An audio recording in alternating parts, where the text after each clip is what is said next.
ಶಕ್ತಿ ಯೋಜನೆಯಡಿ ಉಚಿತ ಬಸ್ ಪ್ರಯಾಣದ ಮಹಿಳಾ ಫಲಾನುಭವಿಗಳ ಸಂಖ್ಯೆ 500 ಕೋಟಿ ದಾಟಿರುವ ಹಿನ್ನೆಲೆಯಲ್ಲಿ ಇಂದು ಶಕ್ತಿ ಸಂಭ್ರಮ ಕಾರ್ಯಕ್ರಮವನ್ನು ಆಲೂರು ಬಸ್ ನಿಲ್ದಾಣದಲ್ಲಿ ಹಮ್ಮಿಕೊಂಡಿದ್ದು, ತಾಲೂಕು ಗ್ಯಾರಂಟಿ ಯೋಜನೆ ಅನುಷ್ಠಾನ ಸಮಿತಿಯ ತಾಲೂಕು ಅಧ್ಯಕ್ಷ ಪೃಥ್ವಿ ಜಯರಾಮ್ ಹಾಗೂ ಮುರಳಿ ಮೋಹನ್ ಬಸ್ಸಿಗೆ ಪೂಜೆ ಸಲ್ಲಿಸಿ ಟಿಕೆಟ್ ನೀಡಿ ಸಿಹಿ ಹಂಚಿ ಸಂಭ್ರಮಾಚರಣೆ ಮಾಡಿದರು.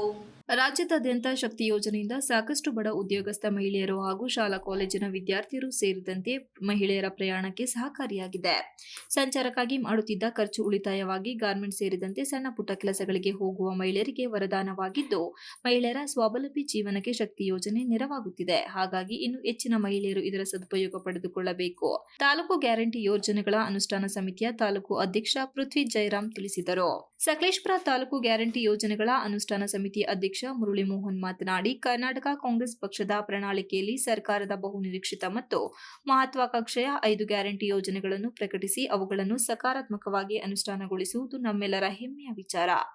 ಈ 5 ಗ್ಯಾರಂಟಿ ಯೋಜನೆಗಳ ಪೈಕಿ ಶಕ್ತಿ ಯೋಜನೆಯನ್ನು ಮೊಟ್ಟಮೊದಲಿಗೆ ನಮ್ಮ ಸರ್ಕಾರ ಜಾರಿಗೊಳಿಸಿತು. ಈ ಮೂಲಕ ರಾಜ್ಯದ ಎಲ್ಲಾ ಮಹಿಳೆಯರು, ವಿದ್ಯಾರ್ಥಿನಿಯರು ಮತ್ತು ಲಿಂಗತ್ವ ಅಲ್ಪಸಂಖ್ಯಾತರು ಸೇರಿದಂತೆ ರಾಜ್ಯ ರಸ್ತೆ ಸಾರಿಗೆ ಸಂಸ್ಥೆಗಳ ಬಸ್ಸುಗಳಲ್ಲಿ ಉಚಿತವಾಗಿ ಪ್ರಯಾಣಿಸುವ ಸೌಲಭ್ಯವನ್ನು ನಮ್ಮ ಸರ್ಕಾರ ಒದಗಿಸಿದ್ದು, ಇಂದಿಗೆ ಈ ಶಕ್ತಿ ಯೋಜನೆಯ ಫಲಾನುಭವಿಗಳ ಸಂಖ್ಯೆ 500 ಕೋಟಿ ಗಡಿಯನ್ನು ದಾಟಿದೆ. ಹೀಗಾಗಿ ಇದೊಂದು ಸಂಭ್ರಮದ ಸಂಗತಿ. ರಾಜ್ಯಾದ್ಯಂತ ಹಾಗೂ ನಮ್ಮ ದೇಶಾದ್ಯಂತ ಒಂದು ಸರ್ಕಾರ ಹೆಣ್ಣು ಮಕ್ಕಳಿಗೆ ಉಚಿತವಾಗಿ ಪ್ರಯಾಣಿಸುವ ಸೌಲಭ್ಯವನ್ನು ಕಲ್ಪಿಸುವಂತಹ ಏಕೈಕ ಸರ್ಕಾರ ನಮ್ಮ ಕಾಂಗ್ರೆಸ್ ಸರ್ಕಾರ. ಶಕ್ತಿ ಯೋಜನೆಯಡಿಯಲ್ಲಿ ನಮ್ಮ ನಾಡಿನ ಹೆಣ್ಣು ಮಕ್ಕಳು ರಾಜ್ಯದ ಎಲ್ಲ ಸರ್ಕಾರಿ ಸ್ವಾಮ್ಯದ ಬಸ್ಸುಗಳಲ್ಲಿ ಉಚಿತವಾಗಿ 500 ಕೋಟಿ ಪ್ರಯಾಣಿಸಿರುವ ಹೆಗ್ಗಳಿಕೆಯನ್ನು ಸರಳ ಹಾಗೂ ಸಂಭ್ರಮದಿಂದ ಆಚರಿಸುವುದು ನಮಗೆ ಸಂತಸದ ವಿಚಾರವೆಂದರು.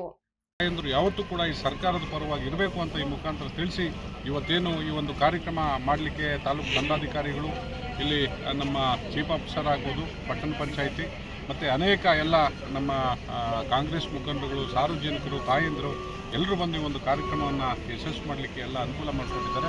ನಮ್ಮೆಲ್ಲರಿಗೂ ಕೂಡ ಧನ್ಯವಾದಗಳನ್ನ ತಿಳಿಸ್ತಾ ಎಲ್ರಿಗೂ ಅಭಿನಂದನೆಗಳು. ಸರ್ಕಾರಕ್ಕೆ ಒಂದು ಇವತ್ತು ಅರ್ಪಿಸಿದ್ದಾರೆ. ಸೊ ಎಲ್ಲರ ಪರವಾಗಿ ಇವತ್ತು ನಮ್ಮ ಪಕ್ಷದ ಪರವಾಗಿ ಮತ್ತು ಕಾರ್ಯಕರ್ತರ ಪರವಾಗಿ ಹಾಗೂ ಮಹಿಳೆಯರ ಪರವಾಗಿ ಮತ್ತೊಮ್ಮೆ ಎಲ್ಲರಿಗೂ ಈ ಕಾರ್ಯಕ್ರಮದಲ್ಲಿ ಭಾಗವಹಿಸಿದವರಿಗೆ ಧನ್ಯವಾದಗಳನ್ನು ಈ ಸಂದರ್ಭದಲ್ಲಿ ಹೇಳಿ ನನ್ನ ಮಾತನ್ನು ಎಲ್ಲಾದರೂ ಸಮಾರಂಭಕ್ಕೆ ಹೋಗಿದ್ರೆ ಎಲ್ಲ ಕಡೆನೂ ಕೈ ಚಾಚಬೇಕಾಗಿತ್ತು. ರಾಜ್ಯ ಸರ್ಕಾರ ನಮಗೆ ಒಳ್ಳೆಯ ಒಂದು ಯೋಜನೆ ತಂದು ಎಲ್ಲ ಮಹಿಳೆಯರಿಗೆ ಒಂದು ಸ್ವಾಭಿಮಾನದಿಂದ ಬದುಕಕ್ಕೆ ದಾರಿ ಮಾಡಿಕೊಟ್ಟಿದೆ.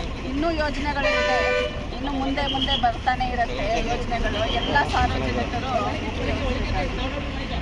ಈ ಸಂದರ್ಭದಲ್ಲಿ ತಾಲೂಕು ತಹಶೀಲ್ದಾರ್ ಮಲ್ಲಿಕಾರ್ಜುನ್, ಪಟ್ಟಣ ಪಂಚಾಯಿತಿ ಮುಖ್ಯಾಧಿಕಾರಿ ಮಂಜುನಾಥ್, ಪಟ್ಟಣ ಪಂಚಾಯಿತಿ ಅಧ್ಯಕ್ಷೆ Tahira Begum, Hassan depot manager Shail Taj, Alur police ಠಾಣೆಯ ವೃತ್ತ ನಿರೀಕ್ಷಕ Mohan Reddy, sub inspector Praveen Kumar, police ಸಿಬ್ಬಂದಿ ಸಂಘ ಮತ್ತು ತಾಲೂಕು ಗ್ಯಾರಂಟಿ ಯೋಜನೆಗಳ ಸರ್ವ ಸದಸ್ಯರುಗಳಾದ ರುದ್ರಕುಮಾರ್, ಹೇಮಂತ್ ಕುಮಾರ್, ಯೋಗೇಶ್, ಶ್ರೀಧರ್, ಶಿವಪ್ಪ, ಶಿವೇಗೌಡ ಮತ್ತು ಕಾಂಗ್ರೆಸ್ ಮುಖಂಡರುಗಳಾದ ಶಾಂತಕೃಷ್ಣ, ಅಜ್ಜನಹಳ್ಳಿ ಲೋಕೇಶ್, ರಂಗೇಗೌಡ, ಲೋಹಿತ್, ರಾಜು, ಸಂದೇಶ್, ಖಾಲಿದ್, ಪಾಷಾ, ಹರೀಶ್ ಹಾಗೂ ಆಲೂರು ಬಸ್ ನಿಲ್ದಾಣದ ಸಂಚಾರ ನಿಯಂತ್ರಕರು, ಮಹಿಳಾ ಪ್ರಯಾಣಿಕರು ಸೇರಿದಂತೆ ಸಾರ್ವಜನಿಕರು ಇದ್ದರು.